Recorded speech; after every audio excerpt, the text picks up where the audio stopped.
दोस्तों अमेरिका ने वेनेजुएला के प्रेसिडेंट निकोलस मडुरो और उनके वाइफ को अरेस्ट कर लिया है। तो आइए यूपीएससी और अदर एग्जाम के पर्सपेक्टिव से साउथ अमेरिकन कॉन्टिनेंट में स्थित कंट्री वेनेजुएला के बारे में जान लेते हैं। दोस्तों वेनेजुएला साउथ अमेरिकन कॉन्टिनेंट के उत्तर में स्थित है, जिसके उत्तर में 2 वाटर बॉडीज हैं जो हैं अटलांटिक ओशियन और कैरिबियन सी।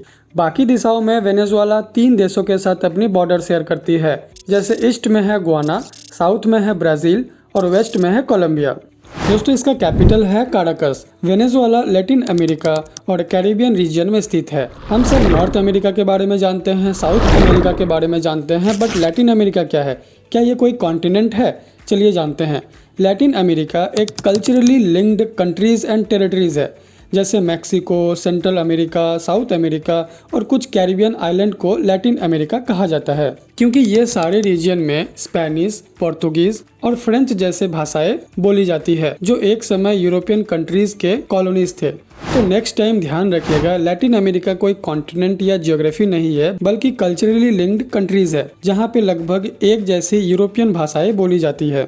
दोस्तों हम सभी को पता है कि साउथ अमेरिकन कॉन्टिनेंट के पश्चिम में एंडीज माउंटेन रेंज स्थित है। इस एंडीज माउंटेन रेंज का जो उत्तरी भाग है वो वेनेजुएला में स्थित है। दोस्तों एंडीज माउंटेन रेंज विश्व की सबसे लंबी माउंटेन रेंजों में से एक है, जिसकी कुल लंबाई 7000 किलोमीटर है। एंडीज माउंटेन रेंज की सबसे हाईएस्ट पीक है माउंट अकंकागुआ, जो लगभग 6961 मीटर ऊंची है। माउंट अकंकागुआ सिर्फ एंडीज की ही नहीं, बल्कि पूरे साउथ अमेरिका, यहाँ तक कि वेस्टर्न हेमिस्फीयर की सबसे हाईएस्ट माउंटेन पीक है। दूसरी सबसे इम्पोर्टेंट फैक्ट ये है कि विश्व की सबसे ऊंची वाटरफॉल एंजल वाटरफॉल वेनेजुएला में ही स्थित है, जिसे सैल्टो एंजल के नाम से भी जाना जाता है, जो चरण रिवर के द्वारा बनती है।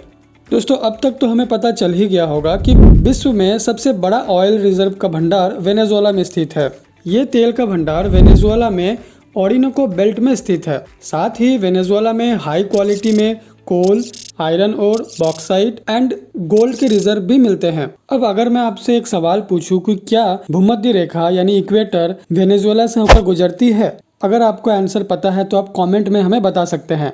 बाकी चलिए देख लेते हैं। इक्वेटर यानी भूमध्य रेखा साउथ अमेरिकन कॉन्टिनेंट के उत्तरी भाग से होकर गुजरती है। भूमध्य रेखा यानी इक्वेटर साउथ अमेरिकन कॉन्टिनेंट के सिर्फ और सिर्फ 3 देशों से होकर ही गुजरती है, जो है इक्वाडोर, कोलंबिया और ब्राज़ील। लेकिन यह वेनेजुएला के साउथ से होकर गुजरती है, लेकिन वेनेजुएला से होकर नहीं गुजरती है।